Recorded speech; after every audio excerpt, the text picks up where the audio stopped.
بسم اللہ الرحمن الرحیم۔ السلام علیکم ورحمۃ اللہ وبرکاتہ۔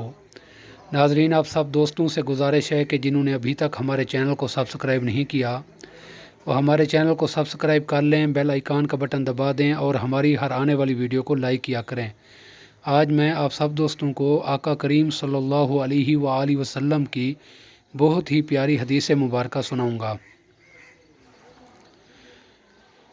حضرت حسن بن علی رضی اللہ عنہما سے مروی ہے کہ حضور نبی اکرم صلی اللہ علیہ وآلہ وسلم نے ارشاد فرمایا، دوران حصول علم اگر کسی شخص کو موت آ جائے اور وہ اس لیے علم حاصل کر رہا ہو کہ اس کے ذریعے سے اسلام کو زندہ کرے گا تو اس کے اور انبیاء کرام کے درمیان جنت میں صرف ایک درجے کا فرق ہوگا۔ نیچے حدیث پاک کا حوالہ درج ہے۔ ناظرین، اللہ پاک کی رضا کے لیے اور اسلام کی سربلندی کے لیے علم کا حصول بہت بڑی عبادت ہے، اور جو شخص حصول علم کے دوران فوت ہو جائے اس کے لیے بہت بڑے مرتبے کی نوید ہے۔ دعا ہے اللہ تبارک و تعالی ہمیں دنیا اور آخرت کی بھلائی عطا فرمائے۔